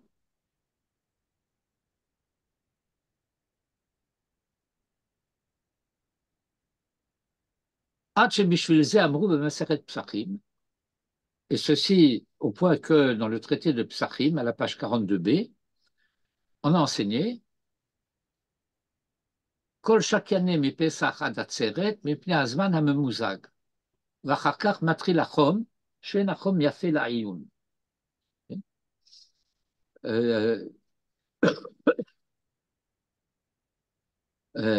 Que cela se pratique de Pessah jusqu'à Shavuot, parce que c'est un temps qui est memouzag, mélangé littéralement. Euh, euh, Tempéré. Et ensuite commence la chaleur, et que le temps de chaleur n'est pas propice à l'étude approfondie. Aval, cela dit, tout ceci dépend de la géographie. Ba'aratzot elu, dans nos contrées, en makpidin alze, rak bimei hagshamim, v'hakor. On y prête attention que au jour de pluie et de la froidure, parce qu'il fait vraiment froid en hiver. Mais en été, il ne fait pas tellement chaud. Chez Davarze, Ayam Mevatel Oneg Shabbat, parce que cela aurait, encore une fois, supprimé le Oneg du Shabbat. Je ne sais pas si vous vous rendez compte de la longueur de ce passage.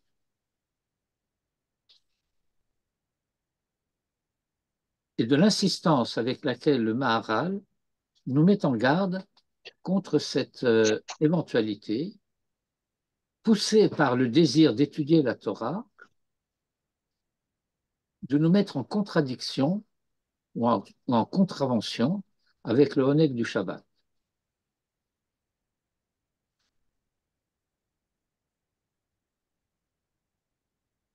C'est stupéfiant.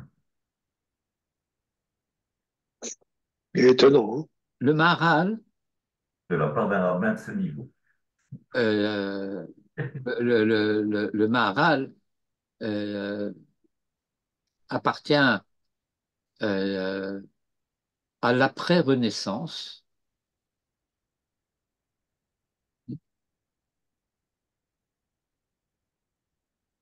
C'est un temps d'histoire de grandes découvertes physiques, astronomiques.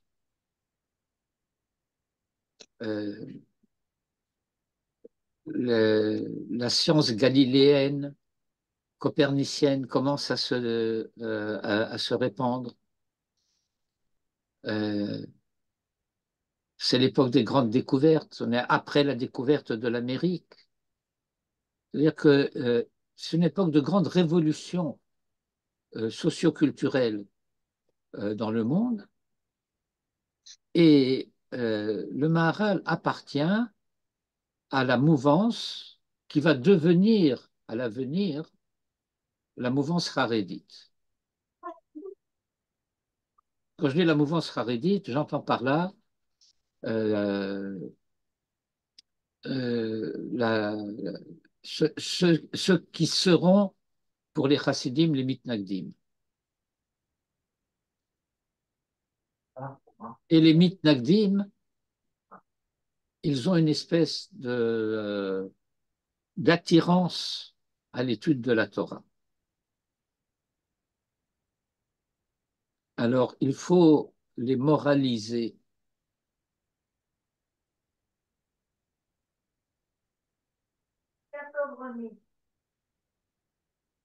C'est dans le cadre de ce que j'essayais d'expliquer.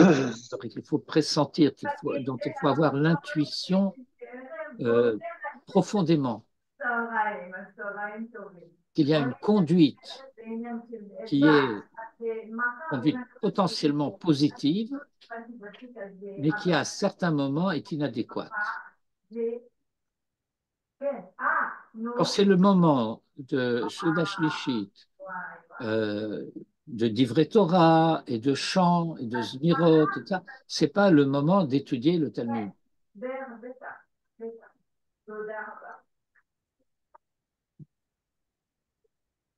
Et ça, on peut le comprendre, mais ce que je comprends moi, c'est la relation qu'il peut y avoir entre la pluie. Bon, avoir froid et l'étude, je peux comprendre, mais la pluie et l'étude, je comprends Ah moins. ben, c'est très simple.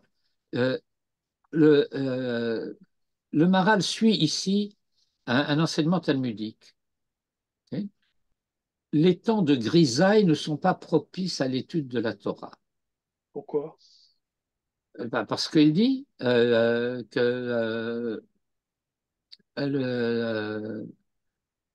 voilà, on va revenir ici. וצריכת, אין דעתו של אדם צלולה וצריכת תורה זילותה. Parce que là-bas, dans Tanit, on a dit de Kasha, de cacher Yoma de Mitra, hein, que le jour de pluie est dur que Yoma de Dina, comme le jour du jugement. Oui, mais c'est cette phrase que je comprends pas et qui est à Ah ben l'origine d'accord, de. je comprends que vous ne le comprenez pas. Alors, comment dirais-je, c'est le type de situation dans lesquelles il faut pratiquer le principe traditionnel da vehemin. Il faut d'abord apprendre cela. Alors, comme le Maharal vient de le dire dans la dernière ligne que nous avons étudiée, euh, ces sujets ont aussi un impact du point de vue climatique et géographique. Ce n'est pas partout que les chaleurs de l'été sont aussi chaudes et que les froidures de l'hiver sont aussi froides. Mais voilà que le Maharal nous parle à travers le Talmud d'une situation où il y a interaction entre nous et notre environnement, où le temps qu'il fait a un impact sur notre humeur.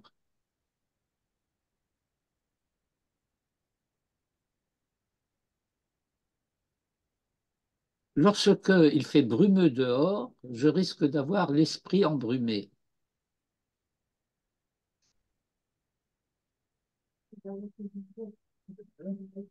Et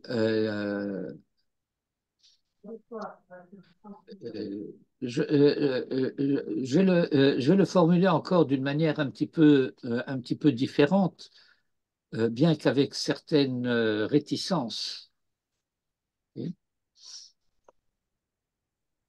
Quand le ciel pleure, ça me rend triste. Non, enfin, ça dépend des gens. Moi, personnellement, quand il fait du soleil dehors, je suis pas bien. Quand il pleut, qu'il neige, je suis au top de ma forme. J'adore, au contraire, mais être au chaud. Et alors là, c'est le meilleur moment pour moi pour étudier. Et en plus, si on rajoute à ça le fait que Kshamim, en général, c'est l'association avec la Parnassa, le Gashmi, etc. C'est aussi une allégorie de tout ce qui va bien. C'est un peu contradictoire. Oui, j'entends ce que vous dites. J'entends. Mais ça veut dire que nous sommes là dans un sujet qui, bon, d'ailleurs, on va dire, il n'est pas en train d'énoncer une halakha. Mais par contre, le fait de dire que ça, c'est une halakha, qu'on n'a pas le droit d'étudier une sougia pénible le Shabbat, euh, parce que cela nuit au Onek Shabbat. Et ça, c'est très clair. Mais donc, je veux dire,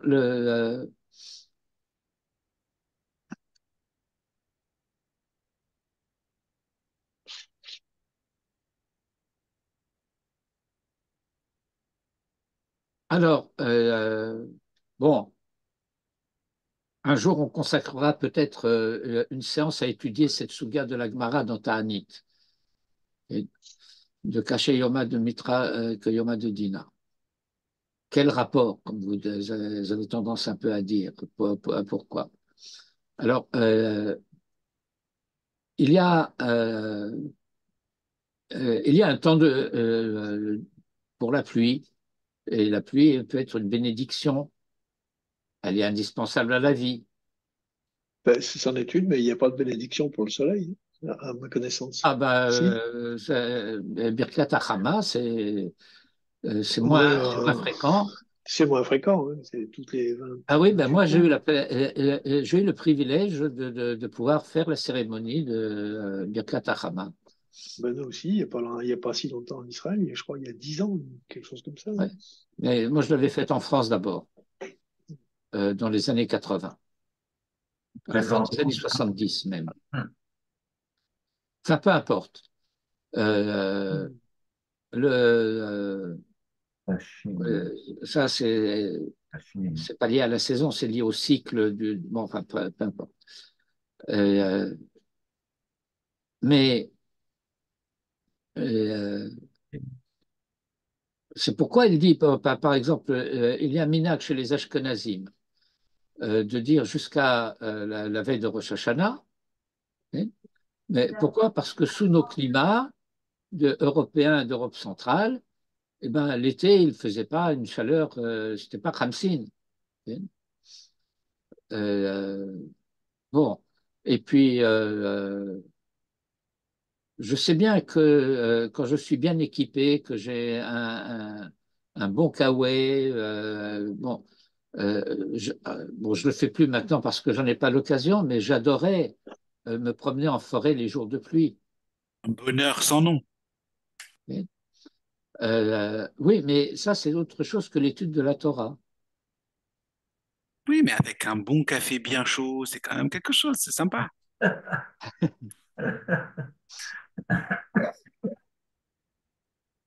Et surtout à Grindelwald. Ah, ouais, Ah, ça, c'est clair. Oui, on voit au mais c'est que, Gaiden. écoutez,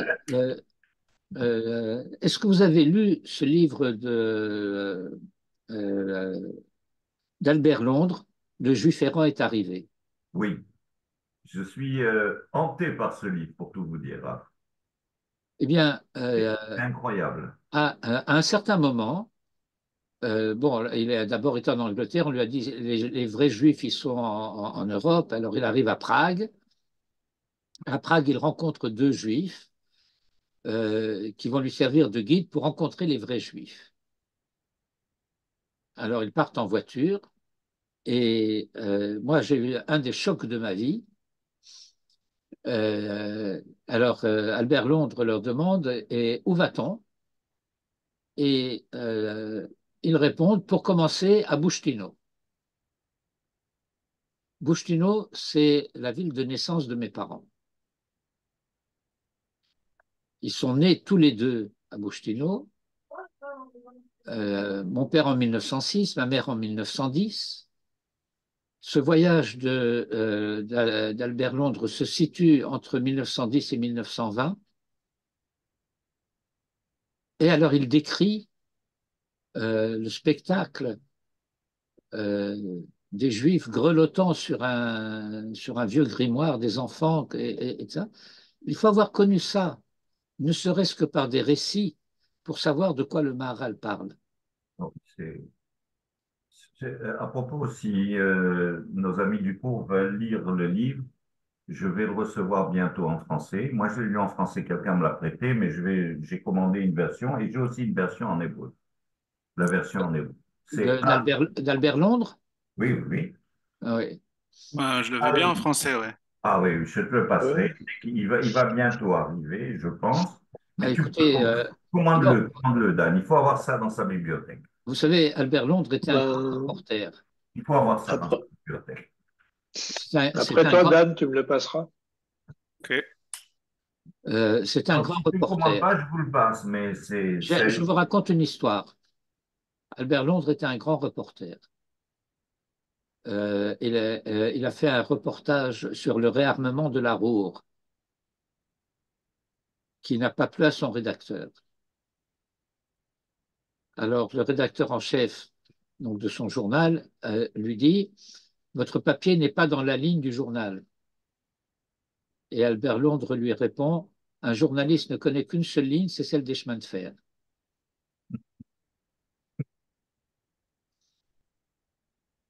Non, mais il y a aussi quelque chose qui m'a beaucoup touché dans ce livre, je suis désolé d'en parler, c'est qu'il veut connaître les Juifs de base, les Juifs riches, les Oh Juifs... oui, bon, Je sais pas comment, c'est ça ça ne de l'intéresse connaître les pas. vrais juifs. Ça Et, n'intéresse pas. et il arrive en Israël et il visite Israël, les kibbutzim, etc. À un moment, au moment des événements de 1929, les Meorat Tarpat, il a un ami qui vient le voir chez lui et qui lui dit, on tue tes juifs. Alors il dit, j'ai pris mon manteau, mon chapeau et le train. Et il vient en Israël et il rencontre le grand moufti. Et comment est-ce qu'il décrit les événements de Hebron? Oui, oui, On a non, l'impression d'ouvrir le journal aujourd'hui, le 7 octobre. c'est hallucinant. Ah C'était oui, vraiment un grand c'est un livre journaliste. il faut pas le prêter, il faut que vous l'achetiez. Et il il est mort dans un, Prématurément. oui, au début des années 30, Ah ouais. dans le naufrage d'un bateau. Euh, Est-ce que vous avez lu un livre de Joseph Kessel qui s'appelle Fortune carrée? C'est pas. Non, je crois pas. Vous ne croyez pas?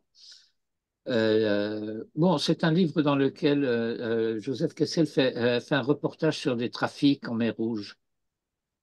Non, non, j'ai pas. Et certains pensent que le bateau sur lequel voyageait Albert Londres a été saboté parce qu'il était lui personnellement visé. On voulait l'empêcher de pouvoir publier son papier avec les révélations qu'il faisait Ah bon, à ce voilà. sujet. Bon, bien écoutez, nous finirons notre introduction Bezrat Hachem la semaine prochaine. Et, euh, et donc d'ici là, je vous souhaite Shavua Tov, Nishma Besorah Tov. De bonnes nouvelles. Merci, Amen, merci Chazak beaucoup, Bessara Obaoth, Tovat, D'accord, Razak. toda Merci raba. beaucoup, Rav. Et c'est un jour pluvieux aujourd'hui encore à Natania, mais ça va, ça a été le cours.